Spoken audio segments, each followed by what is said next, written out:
Kaixo artistak, hemen gaude, oposaketekin, zelan dara matzazue.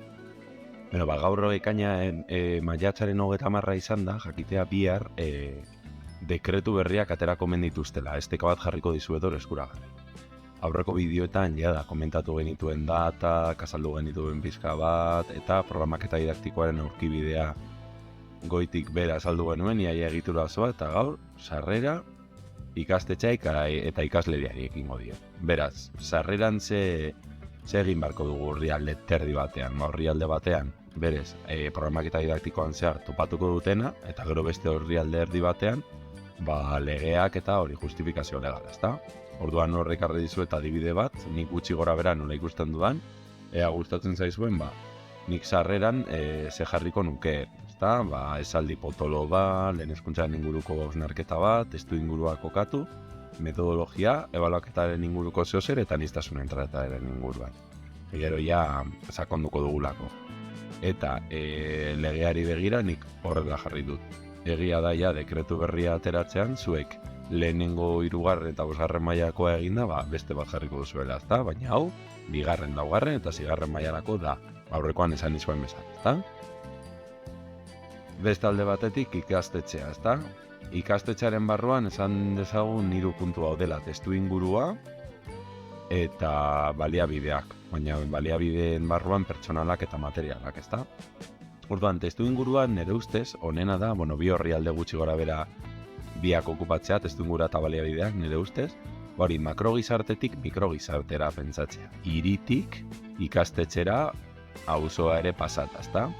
Orduan, alde batetik, zein herritak kokatzen da biztanle kopurua, zein den realitate sozioekonomikoa, auzoa azaldu, agian nolakoa den hiri edo herri hori, ezta? Baina gero ja, auzo bari begira, zenbat erronka, zenbat aukera dauden. Hau da, era positiboan.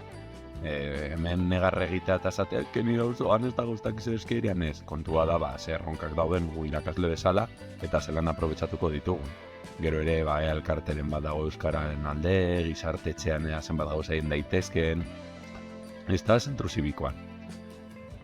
Gero ja, auzoa eta irea gutxi gara bera kokatuta poliki-poliki bidea egin daia, gure ikastetxera goaz, eta hor, ikastetxea azalduko dugu, zenbat lerro dituen, nolakoa den, oztopa arkitektonikorik dagoen, anon dagoen ja osoan komentatu dugu, eta ja hor sartzea, proiektuak, plan bereziak, batez ere gure programaketa didaktikoarekin erlazio handia izango dutenak. Eta poliki-poliki bideaia bat egitea, ezta, azkenengo proiektura arte.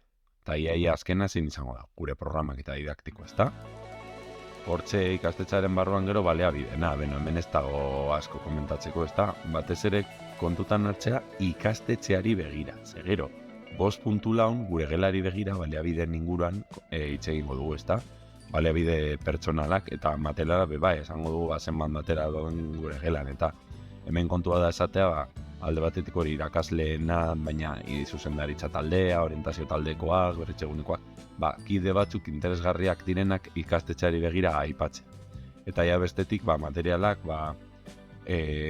gure gelan nolakoa den, ze aukera eskaintzen dizkigun eta dinot, zelako gela dauden gure gelaren inguruan, gure gelaren inguruan dauden, gure gelaren inguruan dauden materialen inguruan agian gero gehiago sakonduko dugu.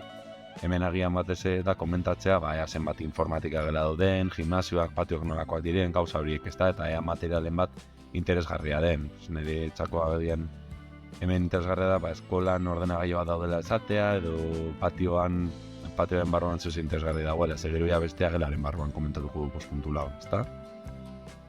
Eta ja, ikasleriari begira, beste pare bat horri gutxi gora bera, alde batetik gure taldearen ezaugarri nagusia komentatzea, zenbat neska, zenbat mutil, eta ja, premia bereziena gainetik, hori ikuspegi positiboarekin, agian gero, aniztasunaren trataeraren puntuan komentatuko dugulako, ezta? 8. puntua, horregaitik, poliki-poliki.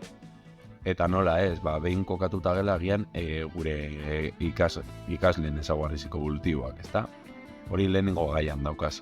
Hala ere, bakoitzaren inguruko adibide bat jarri duzuet, baina dinot, pizkatxo bat, ezaugarriziko evolutiboi begira, nola nik nire laugarren mailako umeen inguruko ezaugarri psikoevolutiboak laburbiltzen ditu da.